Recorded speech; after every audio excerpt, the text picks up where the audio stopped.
Organic reactions part 2. Specifically, we're going to be looking at substitution reactions.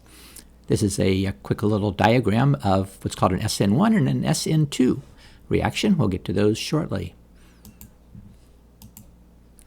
First, free radical mechanism of halogenation. It is a substitution reaction. Specifically, we're going to be looking at how either methane or ethane can form a halogenoalkane by reacting with either chlorine or bromine.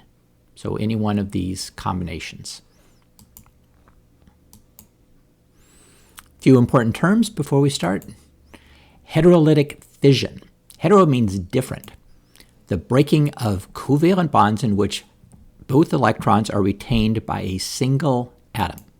So for example, if X and Y have a covalent bond and that bond is broken, in this case, X held on to both electrons. And so it now has a negative charge, and X lost the only electron that it was sharing, so it now has a positive charge. Remember that atoms are neutral, and so the sharing of electrons, a covalent bond, results from a half-filled orbital, an unpaired electron, sharing with another unpaired electron.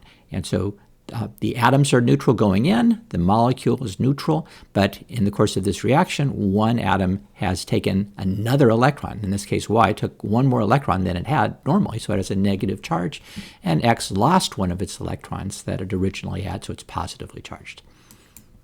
Results in a positive and negative ion. So for example, the covalent bond that exists between hydrogen and chlorine in hydrogen chloride gas, when that bond is broken, typically, because chlorine is more electronegative than hydrogen, it'll take both of the electrons to have the negative ion, and hydrogen will have lost the only electron that it had, and so it's a positive ion. Now, as it turns out, we're more interested in this, homolytic fission, the breaking of a covalent bond in which each atom retains one of the shared electrons. So if X and Y have a covalent bond, and when that bond is broken, if each atom holds on to the electron that it was sharing, this is an example of homolytic fission. Homo means the same.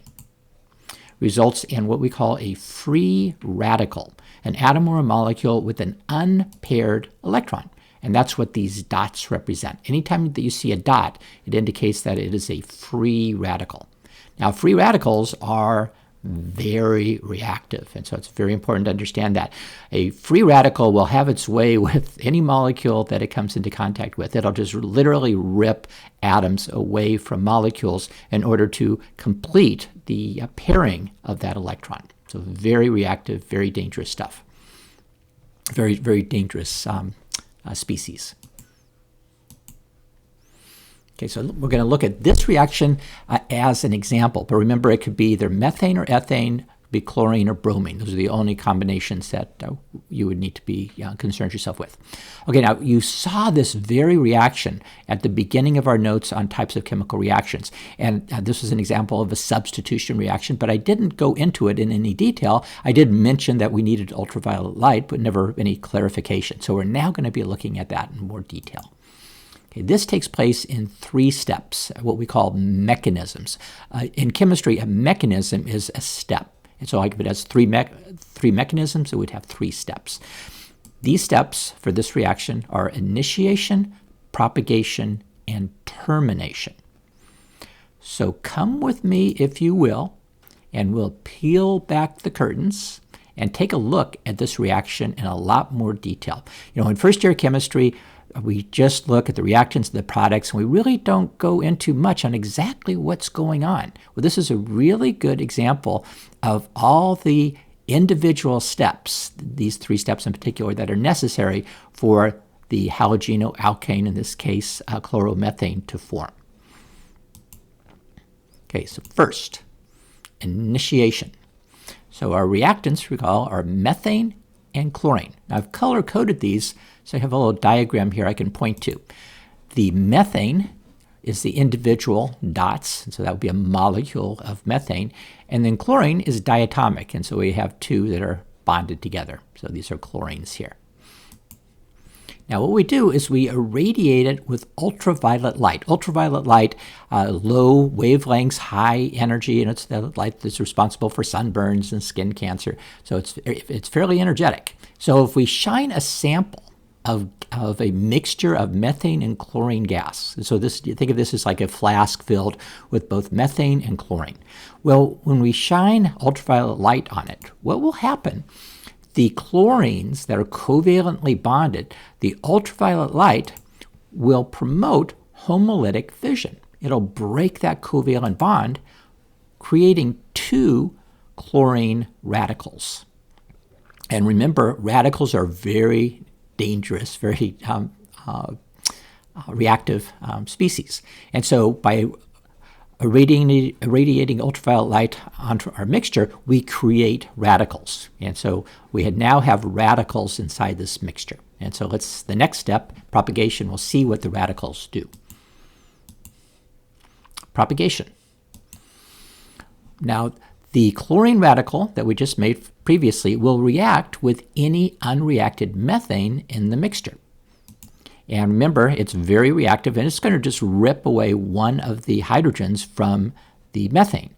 Now, the hydrogen that's being ripped away will just take one electron with it, so now the methane has a unpaired electron. And so this is called a methyl radical. And then that methyl radical, just like chlorine was a radical, it's a radical, very, very reactive. Well, it now will react with any unreacted chlorine from our mixture. So remember that all of this is taking place inside the mixture. We initially started the reaction by shining ultraviolet light on it. The ultraviolet light only broke the bonds for some of the chlorine molecules. Some of them, most of the chlorine molecules are still intact. But that one chlorine, or let's just think about it in terms of one chlorine radical, has now reacted with a methane molecule to form a methyl radical. That methyl radical will react with any unreacted chlorine molecule. And that will form our chloromethane. So this is the halogenoalkane. Remember, the whole purpose of this reaction is to form a halogenoalkane. So here it is. So we now have, from the previous reaction, and these reactions have formed our halogenoalkane. But in so doing, we also are right back where we started with. We have another chlorine radical. That chlorine radical will react with any unreacted methane that we have in our mixture. And so this process repeats over and over and over again. So inside of our mixture, we have radicals forming, radicals reacting with unreacted molecules, like methane and chlorine, to form methyl radicals or chloromethane and more chlorine radicals. A single chlorine radical can cause up to 10,000 molecules of a halogenoalkane to be formed. So this reaction just goes place over and over, and all the while, the methane that we had in our mixture is being converted to a halogenoalkane, chloromethane. Now, eventually, the reaction will begin to stop, and that's called termination. Termination is when a radical meets a radical. It's true love. There are three possibilities. Either a methyl radical can react with a chlorine radical to form chloromethane, or two chlorine radicals could react to form a chlorine molecule, or two methyl radicals could combine to form ethane. Each removes radicals from the mixture and eventually ends the reaction. So that is the free radical mechanism of halogenation, how an alkane can be converted into a halogenoalkane, in this case, chloromethane. I'm not sure about you, but I always appreciated learning the hows and whys chemical reactions take place. There's always a reason for something if we but pull back the curtain and take a look.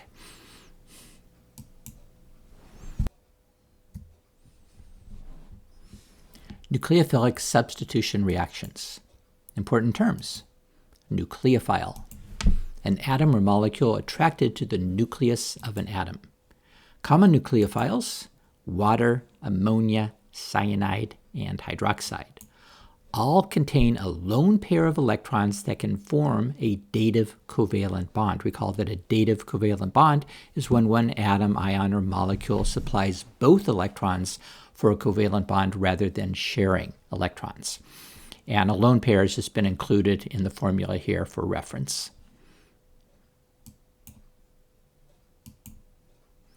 Unimolecular, an elementary reaction with only one reactant. Now, an elementary reaction just refers to a step within a chemical reaction. So if a chemical reaction takes place in 3 steps, there would be 3 elementary reactions.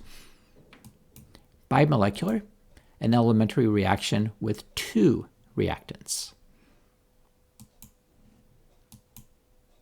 All right, our first reaction, SN2 reactions. And it's read just like that, SN2, which stands for bimolecular nucleophilic substitution. So in reverse order, the S is for substitution, the N is for nucleophilic, and the 2 is for bimolecular. And it's read just like that, SN2.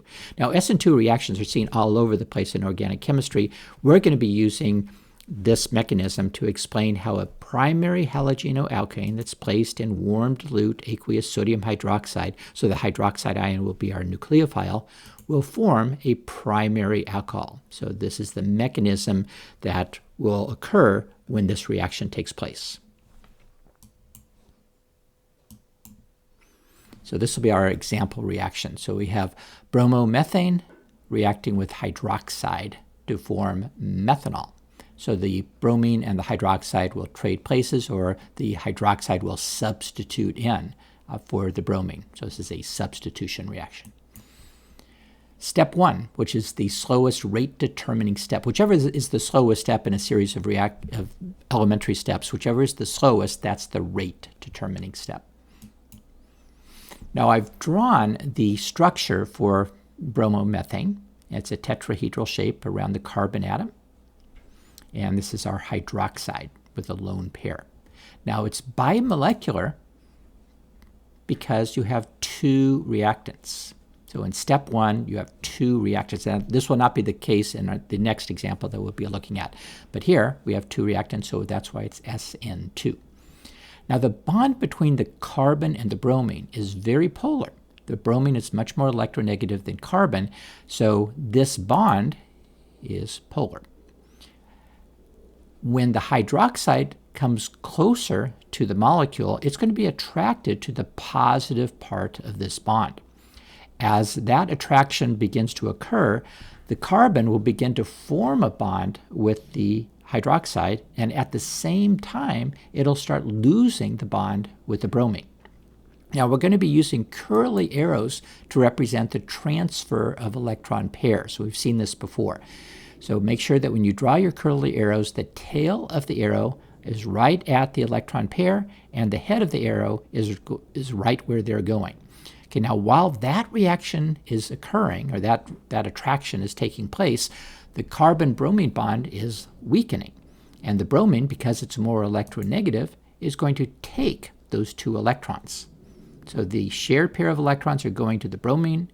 The lone pair of electrons on the hydroxide is going to form a covalent bond with the carbon. Step 2 is referred to as a transition state. So you can see the dotted lines here represent both the formation of the bond between the carbon and the hydroxide and the bond weakening between the carbon and the bromine. Also notice that you have a negative charge here in the transition state, and that negative charge came from the negative charge of the hydroxide. So all of this is mixed together. It was only the hydroxide that had a charge, so the transition state will have that negative charge.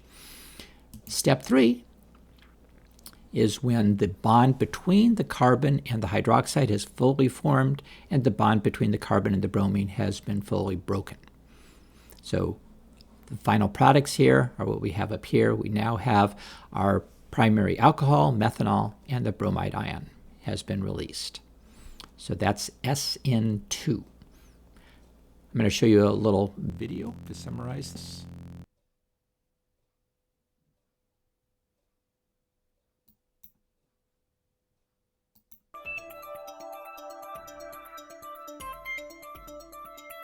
primary halogenoalkanes undergo SN2 reactions, where the S denotes a substitution reaction, the N shows the reaction involves a nucleophile, 2 is the number of species involved in the slowest rate-determining step. A nucleophile is an electron pair donor. It is attracted towards species carrying a full or partial positive charge, with which it can form a dative covalent bond. Consider the reaction between a hydroxide ion in solution and bromoethane. Both reactants are involved in determining the rate of the reaction in a one-step process. The hydroxide ion attacks the carbon atom from the opposite side to the halogen atom, because the bromine atom A is so large it impedes the approach of the smaller hydroxide ion, and B, it repels the negative charge nucleophile. The lone electron pair on the nucleophile forms a new dative covalent bond with the partially charged carbon atom to give an unstable transition state complex. The complex behaves like an umbrella blowing inside out as the bonds rearrange into a tetrahedral structure. A bromide ion, called the leaving group, is released.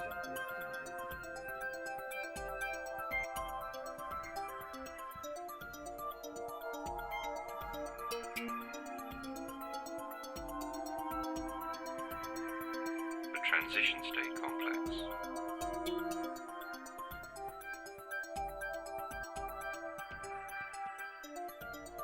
SN2.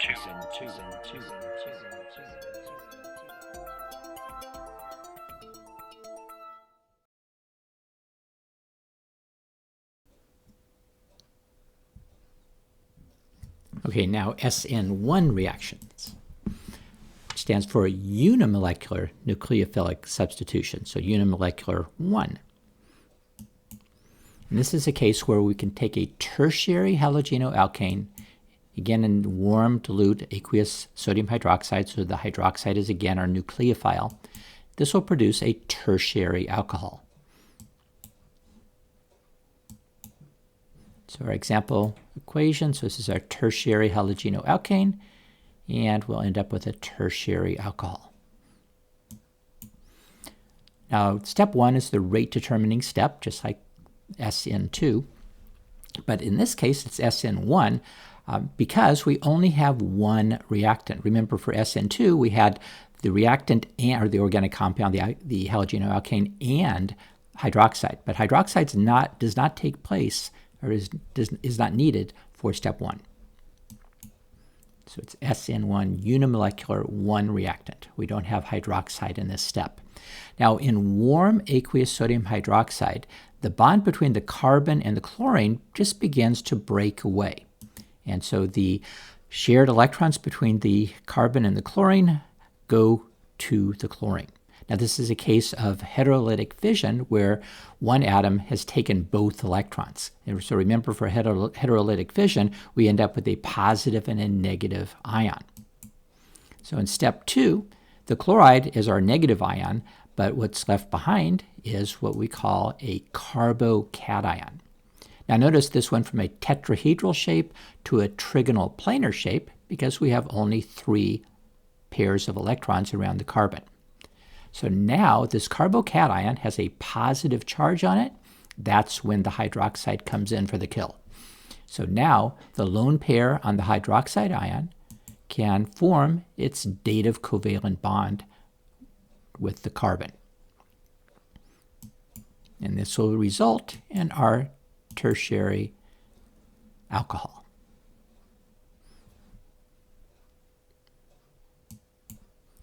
Okay, here's another video.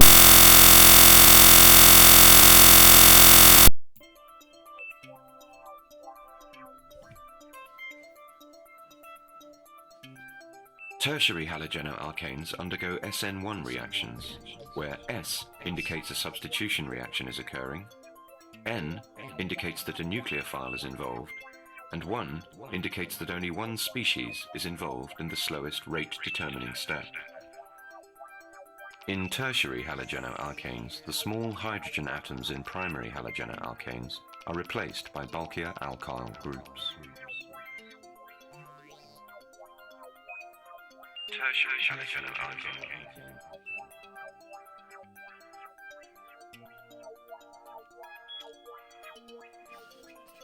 The bulky alkyl groups do not allow attacking species to approach the central carbon atom.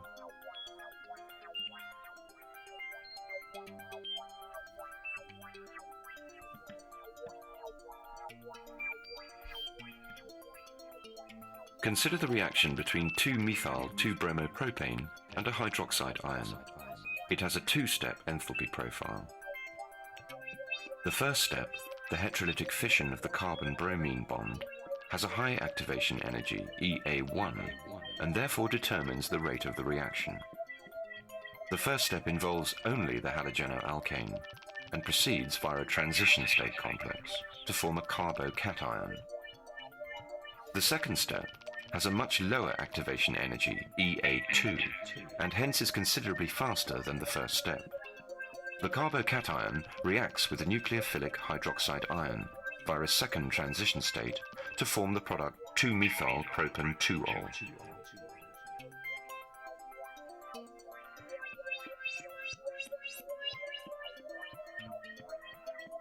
Transition state, carbocation, EA2.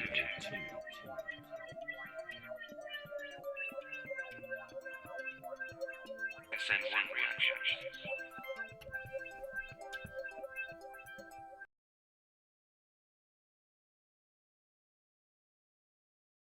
Now recall that SN2 was for a primary halogenoalkane and an SN1 was for a tertiary halogenoalkane, which begs the question, what about a secondary halogenoalkane? Well, as it turns out, secondary halogenoalkanes will undergo both SN1 and SN2, but don't worry about that. You're not going to be asked to do a secondary halogenoalkane.